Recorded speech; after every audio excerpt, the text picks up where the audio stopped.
आप आईआईटी के अंदर जाके जो आपका ओल्ड पैशन है उसको फॉलो कर सकते हो। आईआईटी के अंदर बच्चों इंडिया के बेस्ट ब्रेन्स पढ़ते हैं। जो बच्चों आप अब जो पढ़ाई करने वाले हो, जो जेईई मेंस एंड एडवांस की बच्चों तैयारी करने वाले हो, उसमें क्या फर्क है। और हाँ, यहाँ पे लास्ट मिनट प्रिपरेशन आपकी हेल्प नहीं करने वाली है।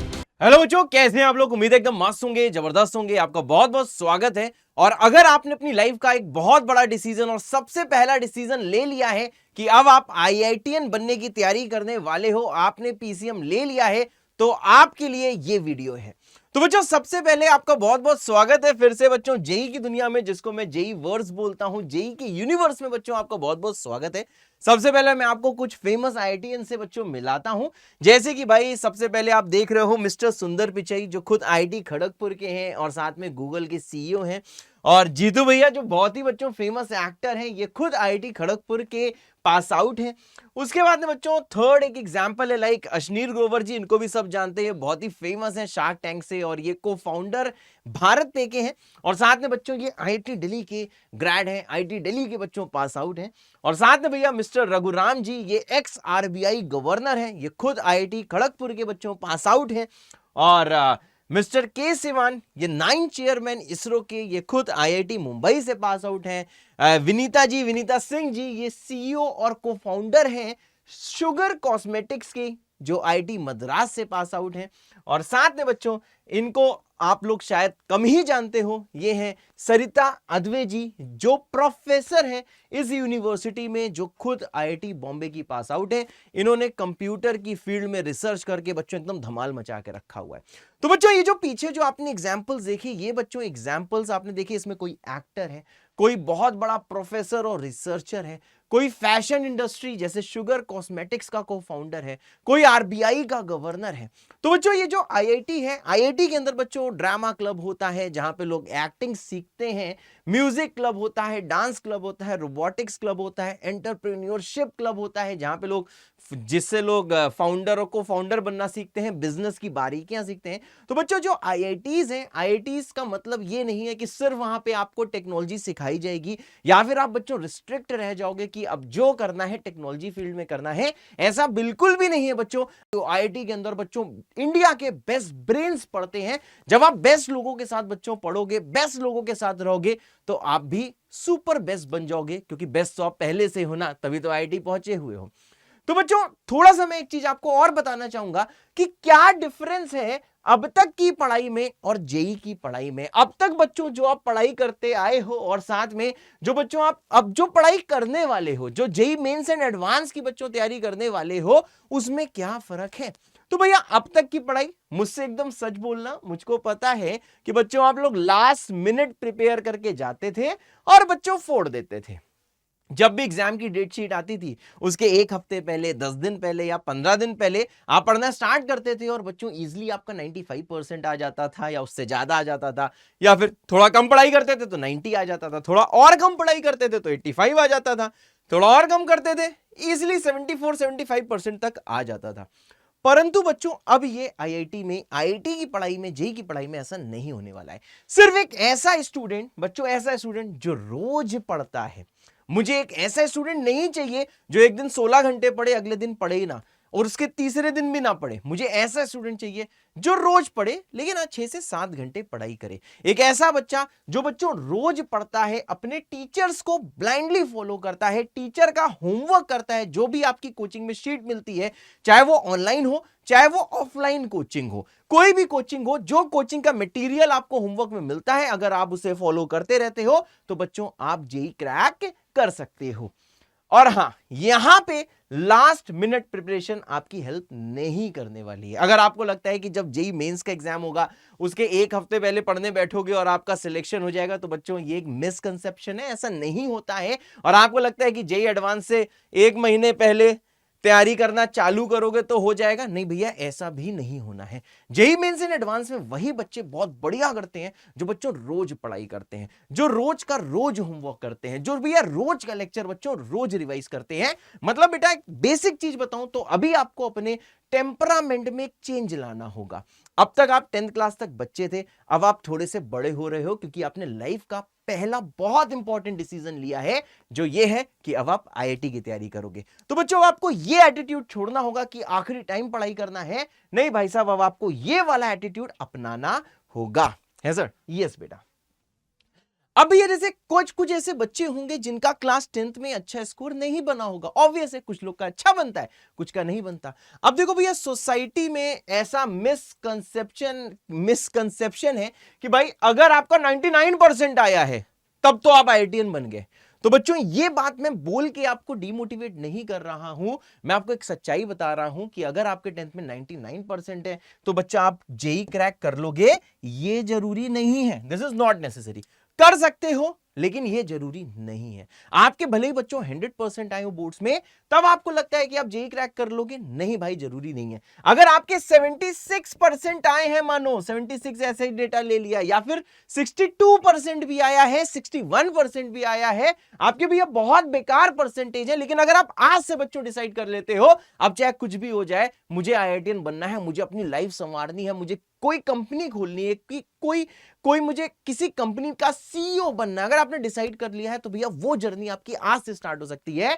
अगर भाई साहब आपका 76% है या उससे कम भी है, तब भी बेटा आप जेई क्रैक कर सकते हो। क्लास 10th का जेई की जर्नी में ऐसा कोई लेना देना नहीं है कि अगर आपका परसेंटेज कम है तो आपका सिलेक्शन नहीं होगा, ऐसा भाई नहीं है। या फिर अगर आपका परसेंटेज ज्यादा है तो आपका रैंक आ जाएगा, ऐसा भी नहीं है। क्लास 11th एकदम बच्चों एकदम आपको फ्रेश तरीके से स्टार्ट करनी होगी। है सर? यस बेटा। अभी अगर आपको कुछ जरूरी बातें मैं आपसे करूं कि जेई की डिमांड्स क्या है, व्हाट जेई डिमांड्स, जेई कैसे बच्चे चाहता है। क्या आपको ऐसा लगता है कि एक बहुत ज्यादा इंटेलिजेंट स्टूडेंट ही जेई क्लियर सकता है? भाई साहब ये सोसाइटी का बहुत बड़ा मिसकंसेप्शन है, सोसाइटी गलत बोलती है। नहीं बच्चों, बहुत ज्यादा इंटेलिजेंट बच्चा जेई क्लियर करे जरूरी नहीं है। ऐसे बहुत सारे स्टूडेंट्स को हमने पढ़ाया हुआ है जो बहुत इंटेलिजेंट थे, लेकिन वो रोज पढ़ाई नहीं करते थे, रोज का होमवर्क रोज नहीं करते थे, इसलिए उनका सिलेक्शन नहीं हो पाया आईआईटी जेई में, वो जेई एडवांस नहीं फोड़ पाए। और ऐसे स्टूडेंट्स को भी हमने पढ़ाया हुआ है, जैसे एक मेरा इंटरव्यू ये आज या कल में आ जाएगा, एकदम एवरेज स्टूडेंट जो बहुत हार्ड वर्किंग होते हैं, वो भी भाई साहब जेई एडवांस और जेई मेंस क्लियर कर सकते हैं। तो भाई ये तो बहुत बड़ा मिसकंसेप्शन है। अगर आपको लगता है कि मुझे एक ऐसा स्टूडेंट चाहिए जो बहुत इंटेलिजेंट है, नहीं भाई साहब मुझे इतना इंटेलिजेंट स्टूडेंट नहीं चाहिए। मैं क्या, किसी भी टीचर को, चाहे वो ऑनलाइन का हो चाहे ऑफलाइन का हो, उसे बहुत इंटेलिजेंट नहीं चाहिए, एकदम बेसिक एटीट्यूड वाला स्टूडेंट चाहिए। एकदम बेसिक चीज जिसको भैया सम करना आता हो, ठीक है ना, एडिशन, मल्टीप्लिकेशन, सब्ट्रैक्शन, डिवीजन करना आता हो, गुणा भाग करना आता हो, ऐसा स्टूडेंट चाहिए। लेकिन भाई उसके अंदर हमें क्वालिटी क्या चाहिए? क्वालिटी बेटा हमें यह चाहिए कि वो हार्ड वर्किंग होना चाहिए भाई, रोज पढ़ने वाला होना चाहिए भाई, साथ में लेजी नहीं होना चाहिए भाई, सिंसियर होना चाहिए, प्रोक्रेस्टिनेशन नहीं करना है। सर प्रोक्रेस्टिनेशन मतलब जैसे अभी होता होगा ना कि आज की चीज कल कर लेंगे, केमिस्ट्री पढ़ना है कल पढ़ लेंगे, मैथ्स पढ़ना है मैं 4 बजे से पढ़ूंगा, लेकिन घड़ी में अगर बच्चों 4:10 हो जाता है, अब आप 4:10 से नहीं पढ़ोगे, अब मैं 4:30 से पढ़ूंगा। 4:31 हो जाए, अब मैं 5 से पढ़ूंगा। प्रोक्रेस्टिनेशन मतलब चीजों को टालने वाला, जो कहता है आज नहीं वो चीज हम कल कर लेंगे। तो भाई आईआईटी जेई की जर्नी में ऐसा स्टूडेंट हमको नहीं चाहिए।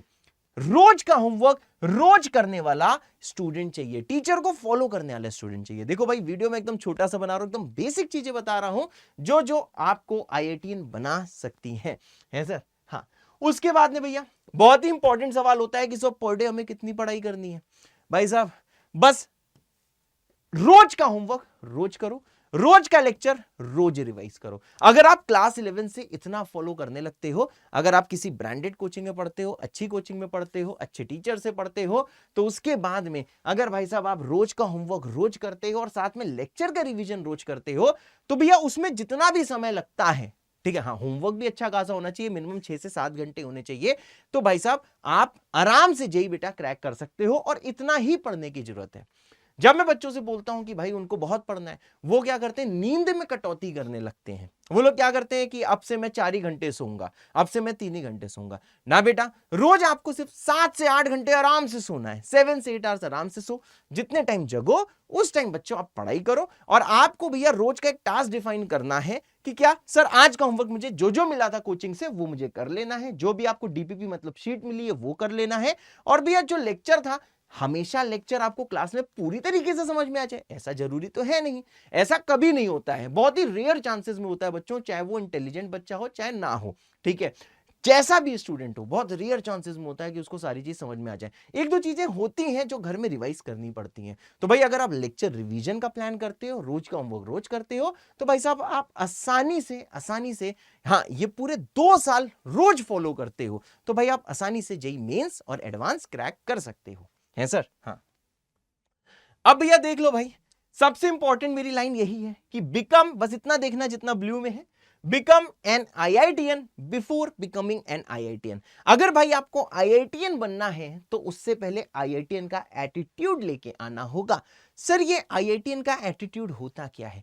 आईआईटीएन का एटीट्यूड होता है जो कभी हार नहीं मानता है। अगर उससे क्वेश्चन नहीं होता है तो वो डीमोटिवेट नहीं होता है। बहुत बार होता होगा ना कि आप कोई क्वेश्चन कर रहे हो, आपसे नहीं हो रहा है, अब वो पहला क्वेश्चन नहीं हो रहा और आप डीमोटिवेट होकर पढ़ना छोड़ देते हो। एक ऐसा स्टूडेंट, अगर उससे कोई सवाल ना हो, कोई टेंशन की बात नहीं, अपने टीचर से सॉल्यूशन पूछ लो, या फिर आजकल तो भाई हर जगह उसका सॉल्यूशन अवेलेबल होता है, जो भी आप सवाल करोगे सॉल्यूशन पढ़ के सीख लो। एक ऐसा स्टूडेंट जो स्ट्रांग है, अगर कोई चीज नहीं समझ में आती तो अपने आप से बोलता है कि भाई कुछ भी हो जाए ये मुझे सीख के रहना है, जिद्दी होना है, ऐसा नहीं होना है हमें नहीं समझ में आया, ऐसा स्टूडेंट नहीं चाहिए हमको। बच्चों कैसा स्टूडेंट चाहिए? जो बिल्कुल स्ट्रांग है, जो कहता है भाई चाहे कुछ भी हो जाए ना, चाहे कुछ भी हो मैं सीख के रहूंगा। वो डिटरमाइंड होना चाहिए। डिटर्मिनेशन मतलब एकदम दृढ़ निश्चय उसने करके रखा है, भाई अब चाहे कुछ भी हो जाए आईआईटीएन बनना है, आईआईटीएन बनने के लिए जो करना पड़ेगा, जितना पढ़ना पड़ेगा मैं पढ़ूंगा, मैं पढ़ूंगी। ऐसा स्टूडेंट को हम बोलते हैं जिसके अंदर आईआईटीएन का एटीट्यूड है। वो करेजियस है। करेजियस क्या बेटा? सवाल सॉल्व करने के लिए हिम्मत चाहिए होती है। जब बहुत ही गंदे वे में क्वेश्चन लिखा होता है, लंबा सा क्वेश्चन लिखा होता है ना, करने का मन नहीं करता। जब वो करने का मन नहीं करता ना, वो आपके दिमाग के पीछे का डर होता है बेटा, जिसकी वजह से आप सवाल नहीं करते। आपको हिम्मत रखनी है कि अगर चैप्टर को भी पढ़ लिया है तो उसके सारे सवाल बेटा आपको किसी भी तरह करके रहने हैं। तो भैया आपको स्ट्रांग होना है, आपको हिम्मत रखनी है, और आपको ये आज से बच्चों दृढ़ निश्चय कर लेना है कि चाहे कुछ भी हो जाए आपको आईआईटीएन बनना है। ये है IITian attitude, problem solving attitude है। ये नहीं कि सिर्फ बेटा आप सिर्फ थ्योरी ही पढ़ते जा रहे हो, क्योंकि जेईई मेंस और एडवांस में सवाल आएंगे, क्वेश्चंस आएंगे, तो भैया आपको अपना प्रॉब्लम सॉल्विंग एटीट्यूड रखना है। जो भी क्वेश्चन है आपको ज्यादा से ज्यादा भैया क्वेश्चन लगाने हैं, आपको क्वेश्चन सॉल्विंग मोड में रहना है। अक्सर मैं बच्चों ये बोलते सुनता हूं कि सर हमें थ्योरी नहीं आती इसलिए हमसे सवाल नहीं होते, और वो पढ़ना छोड़ देते हैं। बच्चों ये बहुत ही कॉमन प्रॉब्लम है। वो बच्चे ये नहीं समझते कि बेटा आप सवाल नहीं करते हो ना, आप खूब सारे सवाल लिख लिख के नहीं करते हो ना, खूब सारे सॉल्व्ड एग्जांपल्स नहीं करते हो ना बिफोर सॉल्विंग अनसॉल्व्ड क्वेश्चंस, इसीलिए भैया आपको थ्योरी नहीं आती। तो राइट स्टेटमेंट क्या है कि आप क्वेश्चन नहीं करते इसलिए आपको थ्योरी नहीं आती। तो भैया आपको प्रॉब्लम सॉल्विंग एटीट्यूड अपनाना होगा। क्लास 10 तक सिर्फ थ्योरी पढ़ के बेटा काम आ जाता था, जैसा पढ़ते थे उसी से रिलेटेड सवाल आ जाता था। यहां पे सवाल डिफरेंट तरीकों से पूछा जाएगा, इसलिए बेटा ज्यादा से ज्यादा सवाल करना बहुत ज्यादा जरूरी है। लास्ट भैया बी आइटरेटर। सर आइटरेटर का मतलब क्या है? आइटरेटर का मतलब होता है भाई पहले पढ़ के देखा, चीजें नहीं हुई, हंस दो, कोई टेंशन की बात नहीं है। आपको आइटरेटर बनना है, अरे कोई टेंशन की बात नहीं, नहीं हुआ ना मैं सीख के रहेगा, नहीं होता है फिर से भैया आपको उसका सॉल्यूशन पढ़ना है। सॉल्यूशन देख के समझ में आ गया, ठीक है, नहीं आया फिर से खुद से कहना है कि चाहे कुछ भी हो जाए मैं सीख के रहूंगा। आइटरेटर मतलब जो काम आपको रोज करना है। आइटरेटर का मतलब रोज का होमवर्क रोज करना है, रोज का लेक्चर रोज रिवाइज करना है, कोई सवाल ना आए। ये जो इन सब का जो कंबाइंड मीनिंग है ना, उसे बोलते हैं आइटरेटर। तो आपको क्या बनना है? आइटरेटर। मेरी बात समझ में आई और मुझसे वादा करते हो कि आप बेटा आइटरेटर बन के रहोगे? तो अभी कमेंट कर दो आइटरेटर विद अ दिल। है सर? यस बेटा। उसके बाद में भैया यही आता है कि जब आप आईआईटी जेईई की तैयारी करोगे, ठीक है भाई, जेईई मेंस एडवांस की तैयारी करोगे, सारे दिन बेटा सेम नहीं होने वाले हैं।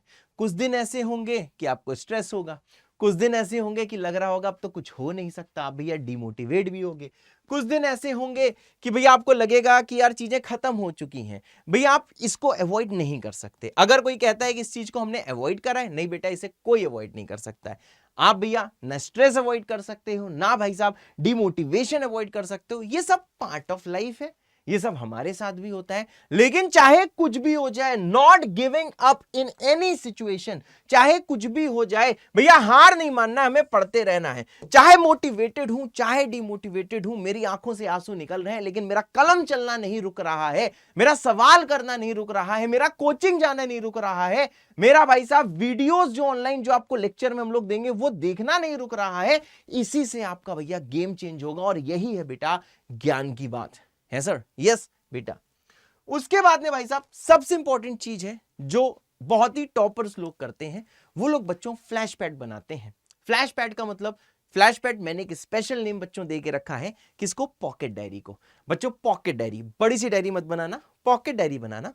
उस पॉकेट डायरी में आपको मैथ्स के बहुत खतरनाक फॉर्मूले लिखने हैं, जो आपको खतरनाक लगते हैं, आप बार बार भूलते हो, या फिर टीचर जिनको खतरनाक कहता है। अभी आप केमिस्ट्री पढ़ोगे, इनऑर्गेनिक केमिस्ट्री पढ़ोगे, उसमें भैया बहुत इंपॉर्टेंट भयानक केमिकल के स्ट्रक्चर्स होते हैं, वो स्ट्रक्चर्स बेटा आपको याद रखने होंगे। फिजिक्स में भी कुछ बहुत इंपॉर्टेंट कंसेप्ट्स होंगे, फॉर्मूले होंगे, आपको याद रखने होंगे। वो सारी चीजें बेटा आपको फ्लैश पैड में लिखनी है। तो सर ये शॉर्ट नोट्स के लिए कॉपी है, पॉकेट डायरी होनी चाहिए, इंपॉर्टेंट फॉर्मूले लिखने हैं, इंपॉर्टेंट कंसेप्ट्स लिखने हैं। अक्सर ऐसा होता होगा आपके साथ कि जब आप एग्जाम देते होगे ना, सच बताना पक्का होता होगा, जब आप एग्जाम देते होगे तो जानते हो क्या होता होगा कि कभी भाई साहब कोई सवाल इसलिए नहीं कर पा रहे होते होगे क्योंकि आप फॉर्मूला भूल रहे होते होगे। ऐसा ही जेईई मेंस और एडवांस में भी होता है, कुछ सवाल बेटा फॉर्मूला बेस्ड आ जाते हैं, लेकिन आपको फॉर्मूला नहीं याद आ रहा होता है। फॉर्मूला क्यों नहीं याद आ रहा होता है? क्योंकि आपने प्रॉपर रिवीजन नहीं किया होता है। तो सर प्रॉपर रिवीजन कैसे होगा? फ्लैश पैड के थ्रू। ये भैया आपके रिफाइंड नोट्स हैं जो हम लोग यहां पे पढ़ाएंगे, खूब सारे आपकी जो कॉपियां भर जाएंगी ना, इतनी सारी कॉपी का इतने में जो नोट्स बनाओगे और जिससे क्वेश्चन आएगा, अगर लास्ट में आपको क्वेश्चन के सारे फॉर्मूले आते होंगे तो बच्चों JEE mains and advance paper भी आप क्रैक कर लोगे। है सर? यस बेटा। उसके बाद में भाई कितने साल तैयारी करें? क्योंकि देखिए बहुत सारे स्टूडेंट्स होते हैं जो कहते हैं सर मेरा एक जानने वाला है वो 6 क्लास से जेईई की तैयारी कर रहा है, 6 क्लास से कोचिंग ज्वाइन कर ली थी, कोई 9 से कर रहा है, कोई 10 से कर रहा है, सर हमने तो क्लास 11th में ज्वाइन करा है, क्या सर हम लेट हो चुके हैं? तो भाई ऐसा देखो कुछ भी नहीं है, 2 साल भाई मोर देन इनफ है आईआईटी जेईई की प्रिपरेशन के लिए। 2 साल में कोई भी बच्चा बेसिक से एडवांस पढ़ सकता है, प्रोवाइडेड वो रोज पूरा का पूरा पढ़े। तो बच्चों आज के बाद अगर कोई आपसे बोलता है कि नहीं हमें 9th में चालू कर लेना चाहिए था, हमें 6 में चालू कर लेना चाहिए था, ऐसा नहीं है भाई। 11th and 12th more than enough है। आपको भैया सिर्फ 2 साल ये डिवोटेड होकर अगर आप पढ़ाई कर लोगे तो बच्चों आप जेईई क्लियर कर ले जाओगे। पर रोज पढ़ना है, रोज का होमवर्क रोज करना है सर? हाँ। एक और इंपॉर्टेंट क्वेश्चन आता है बच्चों के मन में कि सर कौन सी बुक्स हम रेफर करें, कौन सी किताब लगाएं, सर किताब का नाम बता दो। तो भैया देखो कोई भी ऐसी किताब जिसके आगे जेईई मेंस एंड एडवांस लिखा हुआ है, पहली चीज, जिसमें खूब सारे शॉर्ट एग्जांपल्स हैं, खूब सारे मतलब 40 से 50 मिनिमम पर चैप्टर सवाल है, 100 हो तो और भी अच्छा है, वो शॉर्ट एग्जांपल्स इतने होने चाहिए। साथ में गुड क्वांटिटी होनी चाहिए, कम से कम 50-60 question single choice, single option correct वाले होने चाहिए। उसके साथ में सर 30 से 40 सवाल अच्छी क्वांटिटी में मोर देन 1 ऑप्शन करेक्ट वाले सवाल होने चाहिए। ऐसी किताब जिसमें मैट्रिक्स मैच भी 5 से 6 होनी चाहिए पर चैप्टर, मैं सारी पर चैप्टर बात कर रहा हूं। न्यूमेरिकल बेस सवाल भैया 20 से 25 होने चाहिए। पैसेज टाइप भी बेटा 8 से 10 सवाल होने चाहिए। कोई भी ऐसी किताब जिसके बाहर ऐसा लिखा है और ये सारी चीजें बेटा फॉलो करती है तो भाई वो किताब आप खरीद सकते हो, आप आराम से खरीद के बेटा लगा सकते हो। उसके बाद में थैंक यू, और थैंक यू बोलने से पहले बस मैं एक चीज आपसे ये कहना चाहता हूं, सिंपल से कहना चाहता हूं कि भाई अगर आपको आईआईटी क्लियर करना है तो आज से बेटा ये डिसाइड करना होगा कि आप कितने इंटेलिजेंट हो, ये मैटर नहीं करता, आप कितने हार्ड वर्किंग हो बेटा ये मैटर करता है। ठीक है? और साथ में बच्चों आपको रेगुलरली पढ़ना है, रोज का होमवर्क रोज करना है। इन दिस वे बेटा आप आईआईटी क्लियर कर सकते हो। तो मिलते हैं नेक्स्ट वीडियो में। तब तक के लिए जय बाबा की, टाटा बाय बाय।